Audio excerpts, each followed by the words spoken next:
we did some drill work today to kind of highlight that aspect to get an opportunity to get to know these guys individually and collectively. We'll continue with it. There'll be some live tackling every day that we carry pads because we value that. We believe that aids in the evaluation process. It shows guys that element of play is an asset to their game, whether it's making tackles or whether it's breaking tackles. And so you are looking live at St. Vincent College in Latrobe, Pennsylvania. Where would you rather be than right here, right now? Good afternoon, Steeler Nation, and welcome to Training Camp Live, brought to you by FedEx. I'm Mike Prisuta, joined this afternoon by Max Starks. We are here day 8 on campus here at St. Vincent College and getting ready for practice number 6, the second practice in shoulder pads. And, Max, there was a lot to take in yesterday, that first day in shoulder pads. Anything grab your attention more than anything else, or was it just a big colossal overload of actual football for a change? It was a sensory overload because you didn't know exactly where to look at what moment, because if you were focusing on backs on backers, you would have missed the George Pickens catch on Joey Porter Jr., or if you were focused in on the offensive line pass rush, you would have missed some of the 7-on-7 stuff. So you're sitting there going constantly back and forth, trying to catch a little bit of everything. But it was just really fun to have pads on. And really, I mean, for me, and I don't know about you, Mike, but I felt like training camp really started in earnest once the pads are on, because really you could see power. You could really see guys kind of show their skill set in a live setting. Yeah, I think it always kind of has that similar progression from year to year. You're kind of excited to get here because, you know, it's going to get started, and, you know, it's a symbolic, hey, we're that much closer to the season getting here. Then they start practicing, and you realize, okay, this looks a lot like an OTA, except we're not on the south side, and there are people on the hillside, and you wait for that first day in pads. Now, after a couple of days of that, we'll be waiting for that first preseason game, and then after that, we'll be waiting for that first real game. But I really liked it. I liked the kind of snowball downhill effect of starting with backs on backers, starting with 7 shots, and then going to backs on backers, and then going to team run. That was about a half an hour of pow, pow, pow, pow. It just – the hits kept on coming, as they say. Well, yeah, because you heard the clanging of pads. And especially, you know, when we started up here yesterday, I was like, oh, man, are we going to get off in time to see 7 shots? And then you get off and you start watching it. You could hear just the clanging, like you said, from 7 shots. It was 2 run plays that Matt Canada ran right off the bats to start off that period. And then you saw a little bit more nuance. Yeah. You know, he flipped the card around. He flipped the card. He thought he was reading the team run script, but still from shotgun, not from under center, still from shotgun. But it was just a lot of fun, and I can't tell you how much it made me happy, because you're watching the offensive linemen do the cooperative team blocks. You're watching them push guys beyond their will into the end zone, and Najee coming over the top and scoring the first 2 scores for the 7 shots drill. And then, like you said, you go to backs on backers, and you have Mike Tomlin, who looks like a fight promoter, who's trying to put his undercard together as he's picking the matchups from both sides of the ball and watching them line up and do battle. Yeah, that was a blast. Team run was a lot of fun, too. Let's start today by getting your top 3 performers from yesterday. All right, my top 3 that – and when I looked at this, I said, okay, well, who jumped out at me? Who was someone that I wanted to see do well, or someone I wasn't expecting to do well? And the first one was Jaylen Warren. I thought Jaylen Warren, backs on backers, that's where he made his Happy anniversary. Name. It was this day last year that Mike Tomlin said he first got Jaylen Warren on his radar because of how aggressive he was in backs on backers. And he did not disappoint. He was exactly appointment viewing when he did it, and it was awesome to see him just go ahead take on guys. Now, what's the point of that? Let me interrupt you there. That's for the stiff arm. That's when when a defender's coming across you trying to make a tackle, you stop and you swipe him past you and you keep moving. You're not actually allowed to throw a medicine ball at a guy. You cannot throw a medicine ball at a guy. No, not in the game. Some of this stuff is really interesting to me. I mean, I've seen some of these things on, like, those reality, those game shows. Right, like Wipeout. Yes, that's what I couldn't remember the name. Exactly, yeah, you get knocked into the water. Yeah, exactly. The punching glove comes out randomly. Yeah. But Jaylen Warren also, what I loved about him, that 75-yarder he broke off in team period. That was a nice move. Up the middle, cut to the outside, and I think he dodged like Kenny Robinson. Were they tackling then? By the end of that drill, they were tackling to the ground. Yes. It didn't look like they were at the start. I don't know if that was to protect the starters or if they just forgot. No, it got that heated. I mean, that's what you could expect in a Mike Tomlin practice. It's like, no, we're going to follow protocols of this. Wait a second, he beat me once. All right, now I got to take everything down to the ground. Okay. That's exactly what he did. So it was nice to see that. I thought Jalen Warren did well. You know, another guy, Landon Roberts. Now, I don't know if I come out here today, if I'm John Lovett, and I don't have a little extra to give in practice, but in that backs on backers, John Lovett stood flat-footed, and Landon Roberts absolutely tattooed him. He put the front and the back license plate on his body on that drill, and it was like, wow, okay, this is why we brought this guy in here. And he had a heck of a day yesterday, and I thought he also did some good things in some team periods where you saw him kind of diagnosing, communicating pre-snap, then going out and kind of slipping in the backside of the A-gap during one of the team red zone drills and getting back and affecting the face of the quarterback. So I thought he did a lot of nice things as well. And then my last one is Spencer Anderson. I thought Spencer Anderson was a guy that I saw in shirts and shells, and I was like, you know what? He's showing me that he's smooth, calm, collected. He's on the third team, but he's doing everything right. The moment doesn't seem too big. The lights don't seem too bright for him. And then he put on the pads yesterday, and he had a fantastic day. In fact, his one-on-one pass rush drill, he had Nick Herbig against him, rookie on rookie. But Nick Herbig's also been flashing in camp. Yeah, he has. And he had no issue with him. He absolutely controlled him on the 2 back-to-back snaps that they had together. And then you saw in team drills, I saw him kind of finish a guy at the end of the play. I think it was Armon Watts.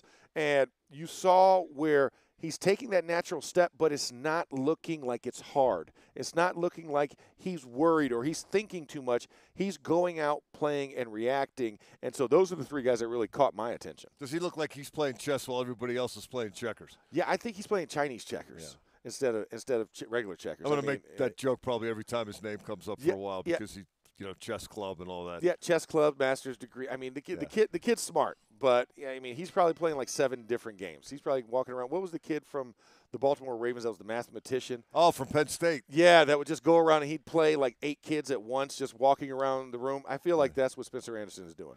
I had 3 different guys, and that doesn't necessarily mean I'm right and you're wrong. It just means Steelers had a pretty good day. Everybody kind of rose to the occasion. I picked Najee Harris, kind of a symbolic pick because I loved the 2 straight runs.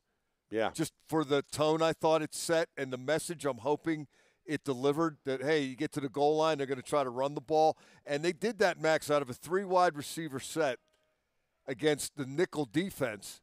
And what have we heard, go dating back to the spring? Well, the idea for the offense is going to be if the defense wants to load up the box, the offense is going to throw.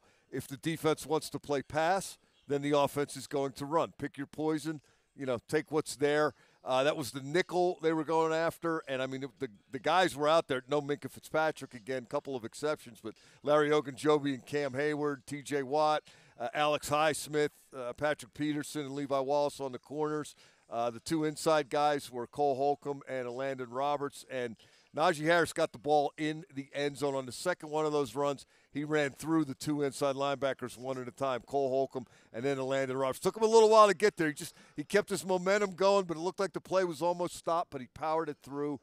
I think Najee Harris has played so much better than his statistics over the first 2 years of his career. And I think he is going to have himself a year this season. No, I completely agree. I think it's something that you look at it for Najee, things are starting to set up for him to really be a difference maker. And you say, okay, well, he's a first-round pick. He was supposed to have this. Last year he had that. But coming off of injuries, really retooling the offensive line to get them into place. And now you look at that offensive line, and there is depth. And there is talent on this offensive line. So what is that going to do for a Najee Harris?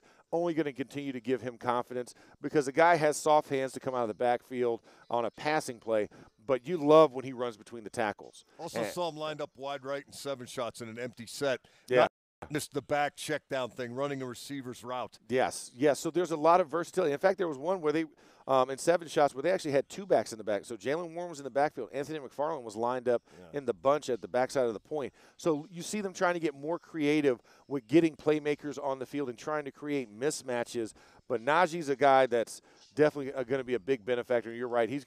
We expect him to have a big year as long as everything stays on schedule. Also, George Pickens, no, I didn't see the catch because I was watching Backs on Backers, but you heard the crowd roar. Yes. And you watched the replay of it. I did see a replay of it because somebody that was in the grandstand tweeted it out. Yes. And, appreciated that because I also saw it the same way you did. Yeah. You know, it's just a ridiculous play, but talk to some guys about it today, Max, particularly the other Georgia guys. Darnell Washington and Broderick Jones, and they basically said, it was great, but it's what George Pickens does. Jalen Warren said the same thing. I'm not surprised because he does it every day. The combativeness got my attention as well. I mean, it's on between 14 and 24, Pickens and Joey Porter Jr. Pickens completed that catch, kind of stuck the ball in Porter's chest. Porter threw it right, two-hand chest pass right back at you. But Joey Porter talked about that yesterday. He said, some stuff's going to happen, but it's not going to go too far. Mike Tomlin has told them that they're a football team, not an MMA team, and that message has apparently been delivered. I don't think we're at Ike Taylor, Antonio Brown. A fight's going to break out in any second territory yet with these two guys. But, man, are they going after each other? Not yet. We can get close. Listen, if another one happens, I can guarantee you if George Pickens puts a ball in Joey Porter Jr.'s chest again, I can tell you it's not going to end like how it did yesterday. Well, that's on top of the play. I think it was on Friday where Pickens just ran right at him. Knocked him down, shoved him to the ground, and turned around and caught the ball. I think that's offensive pass interference. That is OPI. Bit of a message sent there as well. Yeah, exactly, about being tough and not being flat-footed at the top of a route. And I think, but day one, Joey Porter Jr. was getting at him, and he forced him out of bounds a couple times on a couple of the pass plays. So you could see the repartee back and forth, the battle of second-round picks, right, in consecutive years. But a lot is going to be expected upon these two young guys. So, like Mike Tomlin said, this is about building a team and getting you ready to get out there and do battle. Because I don't want to see that, and you're surprised when it comes Tampa Bay preseason game in about 10 days. I want to make sure that you're well aware of this. But I also think it's important to go against the George Pickens as Joey Porter Jr., but also get a well-rounded approach on all these guys. Because Joey Porter Jr. also had trouble with Deontay Johnson later on in team practice where he kind of got spun around. Deontay's a technical route runner, and he fell down. So you can't get too enamored with it, but you're right. George Pickens is somebody that is a problem for opposing defenses, and he makes the spectacular normal. So you kind of expect it. But like you said, when you got a crowd around you, when the juices are flowing, it's a little bit of a showmanship out there with it as well. But he knows that you don't want a 15-yard penalty after you just made a great catch like he just did, and then it goes back because you're showboating. My third star, if you will, if Elandon Roberts had the pass rush of the day in Backs on Backers, Darnell Washington, number 80, had the two best blocks. Yeah, I know he got beat by Nick Herbig. Yeah, and he got on the beat third one. He got beat by Alex Highsmith. Yeah. But on the first two, T.J. Watt, a pass rusher of some renown. Ill repute. If you're an offensive guy. Darnell Washington stopped him, and Mike Tomlin started yelling, hey, number 80, next time number 90's up, you're up. You might as well come down here and stand next to him. Yeah. And he got him 2 for 2, and it doubled back today. We talked to Darnell Washington, a few of us in the media at lunchtime. And I asked him, was it graded out the way we saw it? Were you 2 for 2? And he said, yes, I was. How'd you feel about that? Great. Now, he acknowledged for a brief moment he knew that, okay, this is T.J. Watt. This is either going to go really well or really bad. Yeah. But then Washington explained that he quickly reverted to his mode in such situations, which is fundamentals and technique. And just play the rep as hard as you can. Don't worry about win or lose. Just do your best and get better. And it sounds kind of cornball, but for this portion of the team-building process, it's spot on. And it also led me into a little bit of a tangent narrative here, Max, but this rookie class to me has perspective beyond its years. These guys are sharp. They get it. They have an understanding, which, I'm curious as to where it came from in everybody's case other than Joey Porter Jr., which I'm guessing it came from Joey Porter Sr., but there's a perspective and a big picture idea in these guys' minds. Not like I'm going to come in here and I'm going to play X number of snaps and I'm going to score X number of points or anything. It's almost like they have a sense of inevitability that if they just do their part, it'll happen for them. Well, and I think, for me, I could speak from the SEC side of it with Darnell Washington and with Broderick Jones. They came from Kirby Smart's system at University of Georgia. They're used to winning. And when you have a coach that doesn't get too high, and Kirby Smart was under Nick Saban for a long time. So Kirby tries to mimic a lot of things that Nick Saban does at Alabama. Nick Saban would say everybody's under Nick Saban, but that's a different argument. But for Kirby Smart, he came with that Saban school of thought, and he applied it at Georgia, and they're back-to-back national champions. These kids have pedigree when they came here, but Kirby Smart's message is always that nobody is bigger than the team. Everybody plays their part. And if you do your work, it will be noticed. And I think that's the personality trait that carries over, especially for both of these young guys that we were talking about, Jones and Washington, that they see it and they understand it because they've lived through it and they've seen the fruits of that labor. So I'm not going to come out here and try and reinvent the wheel. I'm not going to try and be brand new just because I know what my draft position was. It comes to more of, hey, I just need to do my job, get 1% better every single day, and guess what? By the time it's time to play, I'll be in a good position, so I can't get too high and I can't get too low. Now, Wisconsin, obviously, their history, Nick Herbig and Keanu Benton also talked to T.J. Watt, so they kind of had an expectation before they came here of what it was going to be. And I think when you're on the defensive side of the ball, it's a little bit different because – you have the vets. You have the war dogs that are over there. When T.J. Watt speaks, you listen. When Cam Hayward speaks, you listen. When you hear Minkah Fitzpatrick or Patrick Peterson speak, you listen. So it can temper the emotions and keep everybody in check. But you're right. It is something that we're not seeing kind of that struggle or somebody being out of their nature.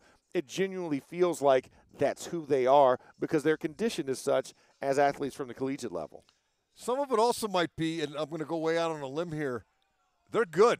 Yeah, I mean, we talked. You don't say.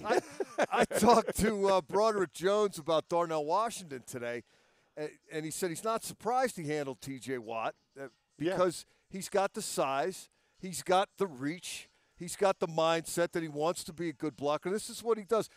See if you buy this or not. Broderick Jones said give Darnell Washington a week, and he could play right tackle. Yes, I believe that, and 2 cheeseburgers. Or maybe just one of your banana pepper pizzas. But 6'7", 288. I mean, that's just a couple of pounds away from putting your hand in a three-point stance. Kelvin Beachum was only 295 when he started. So 7 pounds, I'm just saying.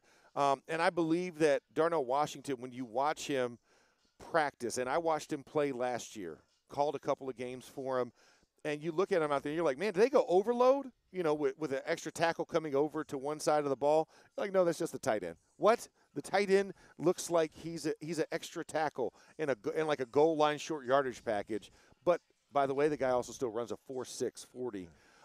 So I would say Darnell Washington had a day. And then also remember the Mitch Trubisky scramble play in what I call the baseball field end zone for team red zone. And the play breaks down with pressure. Mitch is still scrambling to keep it alive. I think the defense jumped off sides. And he's looking, scanning. Darnell Washington gets in the middle of the end zone and makes sure he's across the line, puts his hand up. Mitch throws him a sky ball, and he goes at high points it like a jump ball in basketball and brings it down for a touchdown. That's exactly how he explained it today, Max. He was asked if that kind of play is repeatable, and he said 100% because I used to play basketball. I know how to box out and get a rebound off the boards. Yeah. I mean, but is that see ball, get ball. See ball, get ball. It's a simple game in the end zone. Yeah. Can you get it across the line, and how do you do it? And that's one of the things I think when you think about red zone targets and how does Darnell Washington fit into this team, that's how you fit into the team. Make yourself available like Pat Fryermuth, except for you have a couple of inches on him and you have a little bit higher vertical jump. Kenny Pickett throws the ball. He doesn't catch it, but I had him yesterday in 7-on-7 red zone. Now, there's no pass rush, so you should be good at this. But 6 for 8 with a couple of touchdowns and making a variety of throws, moving around. I think Kenny Pickett looks very smooth in this training camp. I think he looks like a guy who has done this before at least once. I don't see much of a reason why he shouldn't take the progression that they are anticipating for him. No, absolutely. I think for Kenny, you see a lot more confidence with him. I think a year ago this time, you're trying to figure out, okay, how do I fit into this? I'm in this competition. I'm starting at the third string, trying to make my way up, and you're making the slow ascent. You overtake Mason Rudolph while in camp, but then you start the season as the backup. Well, fast forward, we get to week 6. Things aren't going well against the Jets. And at halftime, Mike Tomlin makes the switch.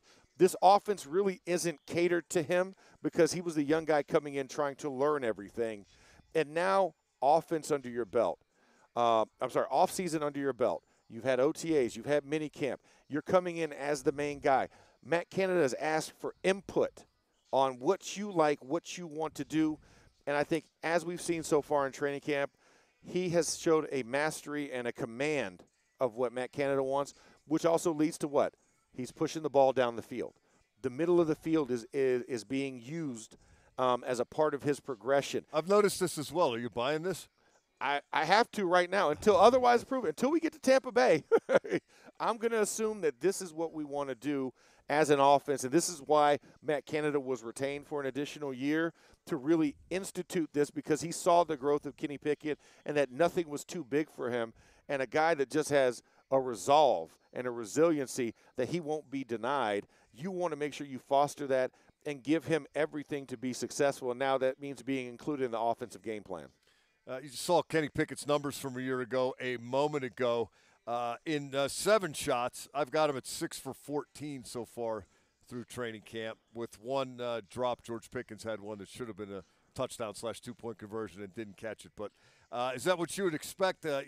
Successful half the time, understanding that it's good on good when Pickett's out there. Good on good, and it's only on the 2-yard line, so you only have 12 yards of depth to work with. Like, there's not a lot of field to work with, and these are more pressure down situations by the defense. They're going to play a little bit more man press, so you don't really get the separation that you're expecting. And let's just face it, if we're normally in this situation, it's probably out of a 13 personnel, a more goal line friendly personnel, so that you can get those type of mismatches. But when you come out in 11 personnel on the 2-yard line, you're going to get a lot of compressed bodies and a lot of DB type bodies that are quick to cut off the throwing lanes. So it is tough. So, I mean, the fact that he's at 50% just about, I think, is a pretty good number for that drill that's set up to really be a defensive type of drill. Unless you're running the football, that's when it gets a little bit more equalized. But passing is going to be tough. I just brought that up because I wanted you to know I'm keeping stats on 7 shots. Well, I mean, you have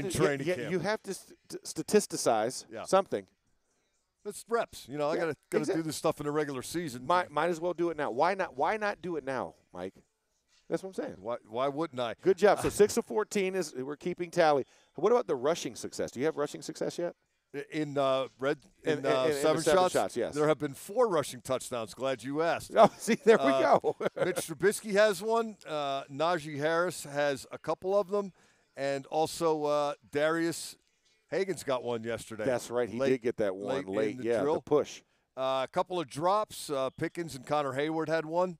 And Kenny Robinson has an interception in 7 shots. Kenny Robinson got himself some first-team reps yesterday because there was no Minka Fitzpatrick and no DeMonte KZ, and because he'd had a couple of picks the day before. Mitch Trubisky is 3 for 5, although one of his completions did not convert. Gunnar Olszewski stopped short of the goal line. Otherwise, he'd be 4 for 5. Mason Rudolph 0 for 3 with the Connor Hayward drop and the Robinson interception so far. You are a statistical machine right now. Well, sometimes you're sitting in this dorm room, Max, and the day is behind you, and you're looking ahead, and you're wondering, what can I do to make tomorrow even more exciting than it was today? Crunch numbers is the answer. Keep count. Okay, CPA style. I like it. Okay. You can also talk to Kenny Pickett out here at St. Vincent College, and a number of us had a chance to do that yesterday. Kenny Pickett had a lot to say about how the offense is progressing to date here at St. Vincent. Yeah, a lot more comfortable than last season, obviously. I think we did a really good job with spring and building on those things. I think it kind of showed out there the first week with how smooth we were running. There's no MAs. guys are where they needed to be, and I thought it was pretty crisp, all being for the first week. So I'm excited to build on it. Kenny, I know you don't get hit or hit anybody, but how does having the pads on affect maybe or help what you do or what you see or what you have? It's just a live feel in the pocket. Guys it's full go up front, it's full go everywhere else, so it feels like a game to me. Obviously just not getting hit, but it's still live reps for me, which is really good for me. I would say we're a really balanced team. Even last year, after the bye week, I think our balance was great. I think that's what really helped us. So, adding all those implements of play action and get me on the move in the naked game and move in the pocket. I mean, there's a ton of things that we can do to keep us balanced, and I think we've done that so far. You hear a lot about balance, Pickett referencing that. A lot of people have talked about it often since the spring when we started talking to these guys again, Max. Do you see this as the path for this team? We talked a little bit earlier today about, if they're loading up on the run, throw it. If they're defending the pass and they have their little guys in, run it. Steelers, to me, look like a team that has a lot of options, a lot of weapons, but maybe nobody that you really want on your fantasy team because it might just get spread around so often that nobody's really going to stand out statistically. Well, you might want Kenny Pickett on that because he will be spreading it about. And if anybody's going to get the most consistent play, it will probably be Kenny Pickett. But I think this is where, as you develop the team identity, because you never know what your tendencies are until you get into the season. And I think that's where you kind of have to be timid. This is not, oh, my God, I can't wait to use my first-round fantasy pick on such and such or my second-round fantasy pick on such and such. But you can take a flyer in the 4th and 5th round for some of these guys because as you get into the season, as you develop what your team identity is, and I think it's beautiful that we have these options. Can you be a tight end heavy team? Yes, you can, because you're looking at Pat Fryer move Zach Gentry and Darnell Washington and Connor Hayward. But if we need to be a run heavy team, there's a possibility there because of Najee Harris, Jalen Warren and company. The offensive line looks a lot better. And then, of course, you say wide receivers. Let's look at George Pickens, Allen Robinson, Deontay Johnson, and then we'll see if a Miles Boykin or a Hakeem Butler could be that other fourth type of option at a big body role, also play gunner. Kenny Pickett and the Steelers getting ready to start some serious business down on the practice field. We are minutes away from 7 shots. So, Max, I'll leave it with this. What are you looking forward to today? What do they do for an encore after all the tumult yesterday? Well, I just say continue to build. Like, if you were a guy that had a good day yesterday, go have a great day today. If you're a guy that had a down day, rebound day. And there's a couple of guys that do need to rebound from their performances a day ago. Zach Gentry, backs on backers, I looked for him to have a better day. Also, William Dunkel and a couple of other guys that I was high on earlier. I want to see them come back and rebound at a very high level. And then also continue to see the good stuff like Jalen Warren, Najee Harris, Kenny Pickett continue to grow. I want to see him scramble a little bit less, stay a little bit more in the pocket. I know you're learning your progressions, but then show me that deep pocket passing without being moved off the point. Don't forget, we've got the wrap-up show presented by UPMC after today's festivities here at St. Vincent. I'll be joined by Craig Wolfley for that. Until then, for Max Starks, I'm Mike Prisuta. Thanks for finding us. This has been Training Camp Live, brought to you by FedEx.